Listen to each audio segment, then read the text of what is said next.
Montre Black. Today we're gonna react to a death battle. Venom versus Corona. Let's watch. This episode of Death Battle is sponsored by AT&T 5G. We wanted to give a big shout out to AT&T for helping us throw a huge RTX this year. Without them, the show wouldn't have been possible. AT&T's 5G network is now available nationwide. Whether you're at home or on the go, you'll enjoy coverage in more places. Plus, AT&T doesn't make it complicated. 5G access is included in all best consumer unlimited plans at no extra cost. For more information on AT&T 5G, visit att.com/5G.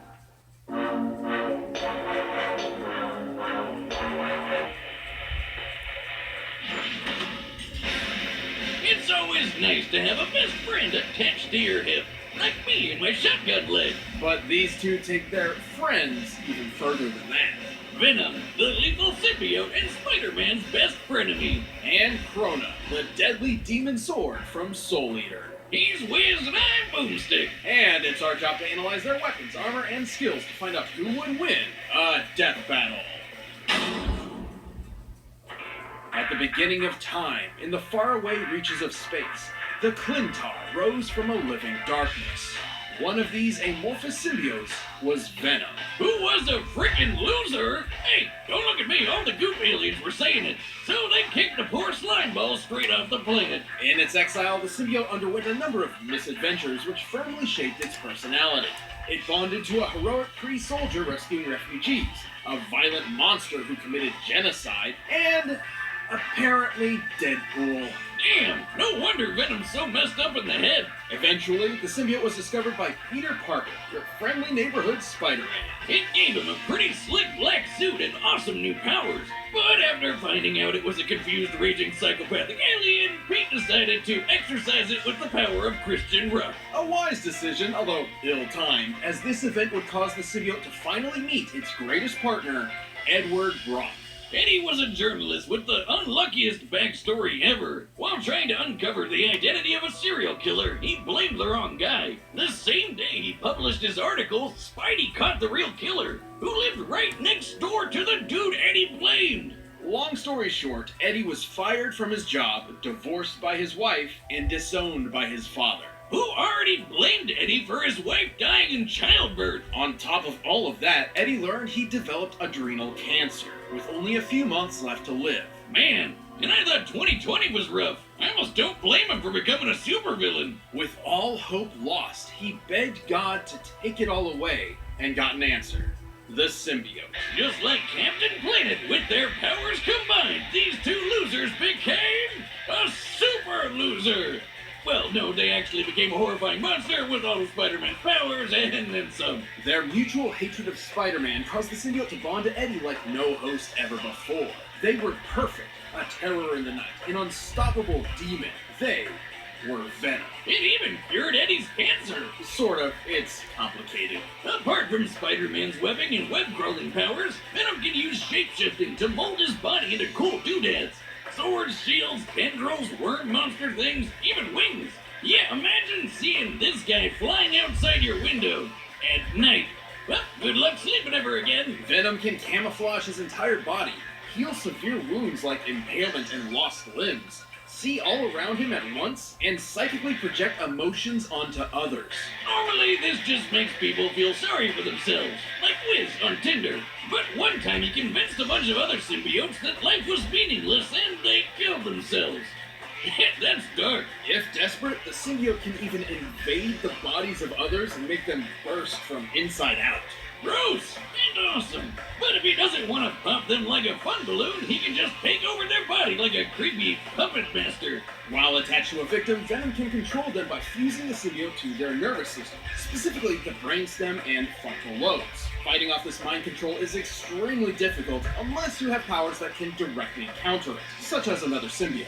Oh god! Aliens, tentacles, and mind control? Are we sure this episode is rated E for everyone, or do we need to start blurring stuff? Don't worry. Aside from being a horrible mass murderer, Venom's stories are completely wholesome. Right.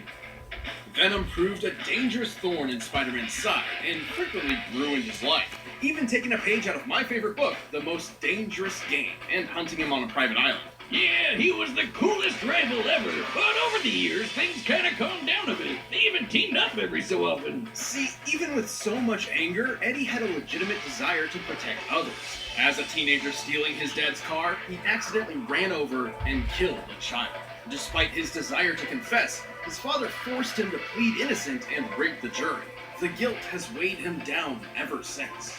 So while Venom does have a hunger for human brains, he'd rather eat the face off a criminal than an innocent person. Venom's as tough as they come. He survived Ghost Rider's penance stare. He's strong enough to toss a tank hundreds of feet up, and fast enough to take down Spidey 2099, who once caught Mjolnir while it was moving 2,000 times the speed of sound. Although Venom does not possess the spider sense that allows Parker to react in microseconds, he can still keep up with all the usual Spidey gallery. Plus, while symbiotes have a severe weakness to high-pitched sound and heat, he's developed resistances to them. Like when he took this giant explosion, or when he survived a sonic scream from some mutant gremlins that shattered all glass within 10 miles. While he may be tougher to take down than most other symbiotes, Venom never fully overcame his weaknesses. However, his symbiotic genes provide far more help than harm. This includes traits and memories from other hosts, like Scorpion and Flash Thompson. Wait.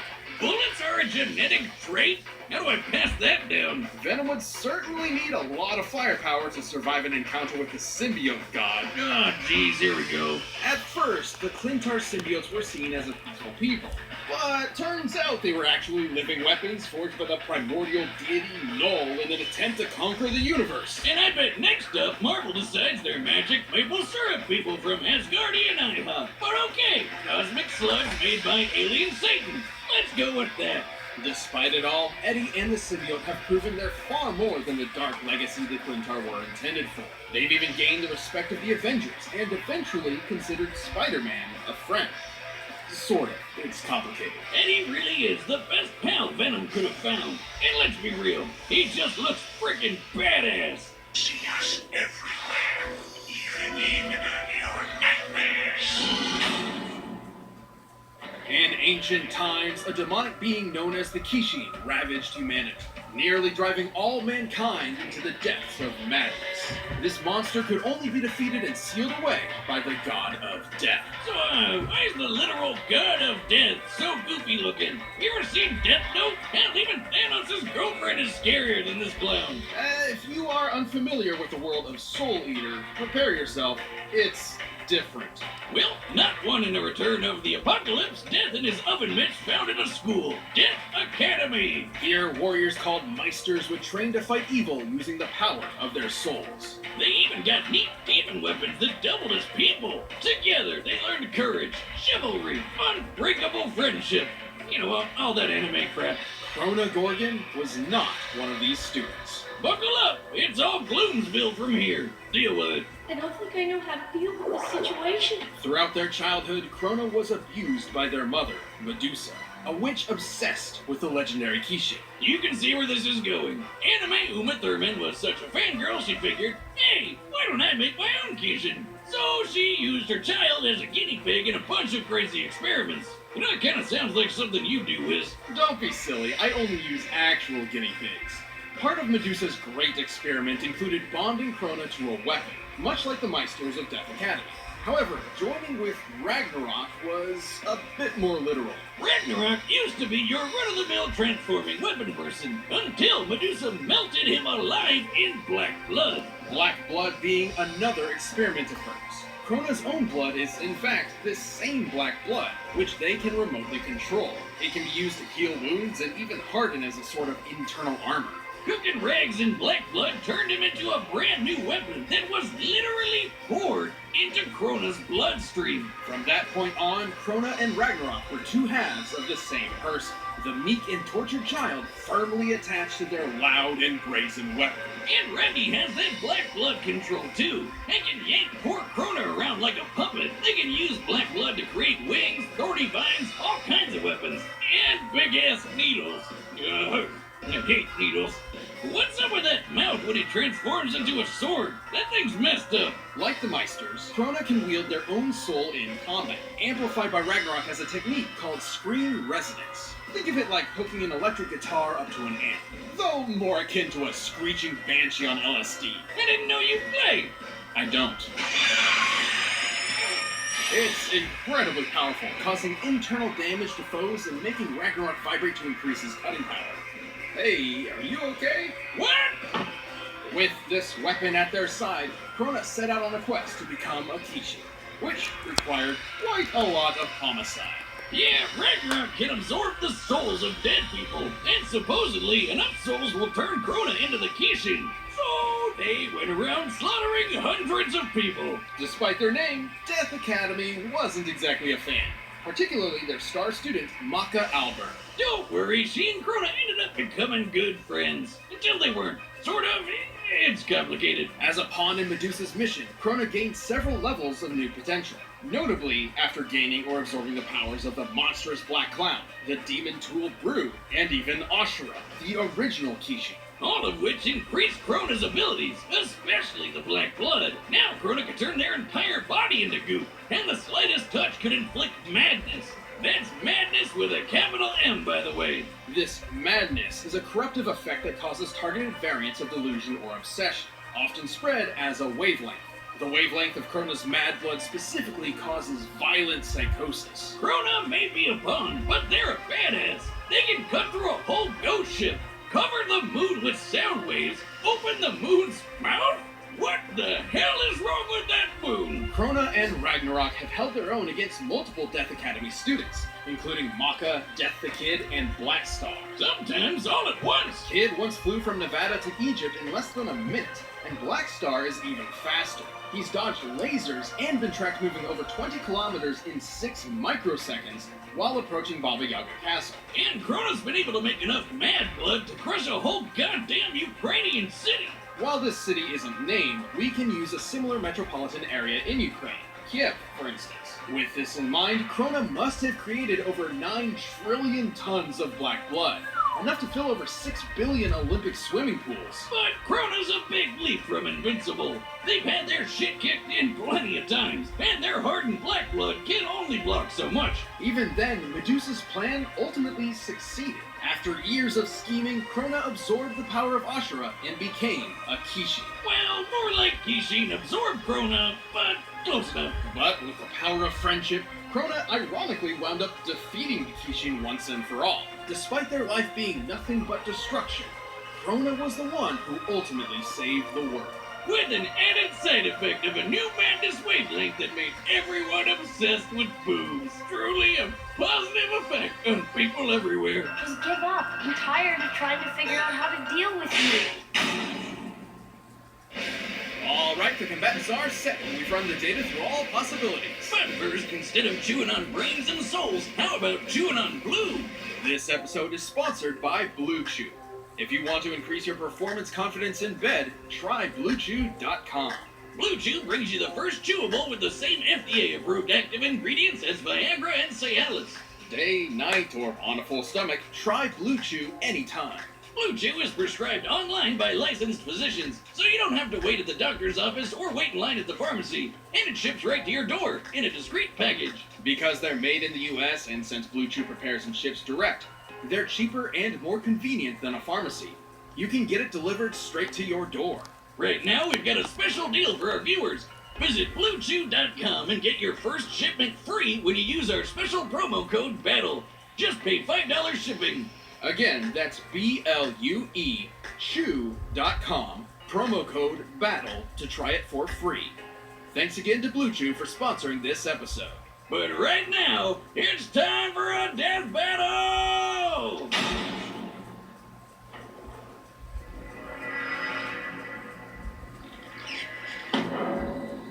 Hello? I want to be alone. Hey, pay attention, you turd. Ah, lucky day. 2 brains for the price of 1. I don't think I can handle this right now.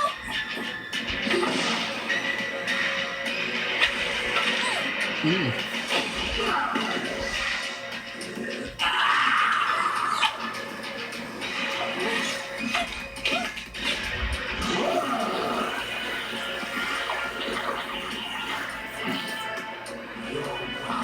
power is ours.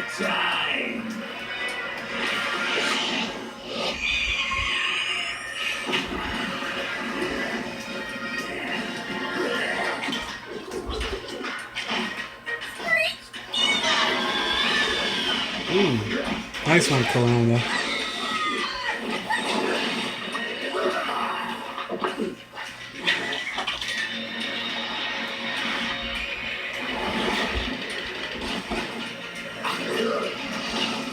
Ooh. Who's gonna win? What is he? We are the ones hiding under your bed. Teeth ground sharp and eyes glowing red.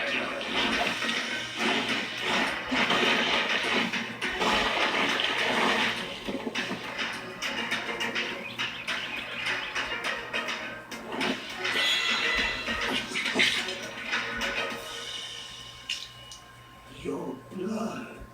I know. It's black.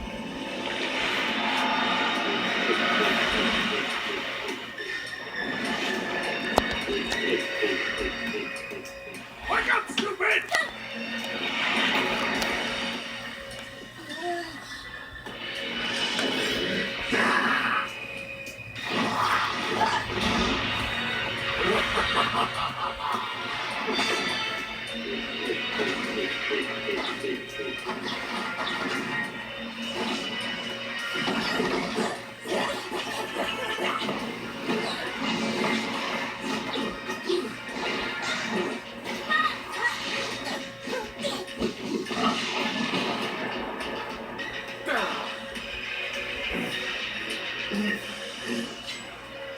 We are the darkness. We are your nightmare. We are Venom. I hate you.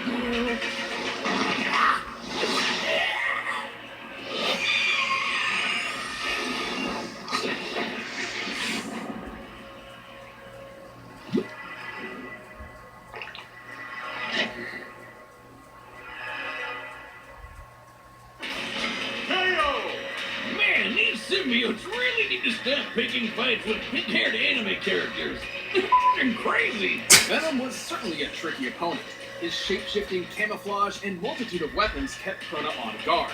Unfortunately, Venom lacked the power needed to keep up a prolonged fight. Yeah, Krona matching Black Star's speed makes for a pretty clear difference. Krona could reach Mach 9000, while Venom only topped out around Mach 2000. And while Venom has shown incredible physical strength that puts Spider-Man to shame, he could never compete with 9 trillion tons of mad blood. Which, by the way, that precise control of the black blood totally meant Krona could push out any of Venom's attempt at being a puppeteer. And Krona's shown even greater feats of strength as well. Assuming all the Moon's teeth are similar in size and stone, opening this jaw is equivalent to lifting over 10,000 tons. Of course, the final nail in Eddie's coffin was the fact that half of Krona's arsenal was sound-based, basically Venom's kryptonite. Somewhat. Recall that Venom did gain a notable resistance to sound attacks, so we needed to determine if Krona's sonic waves were great enough to effectively harm him. You know those gremlins who shattered every window in 10 miles with a screech attack? The symbiote barely survived it, so that's a good high end to look at. It takes at least 100 decibels to shatter glass normally.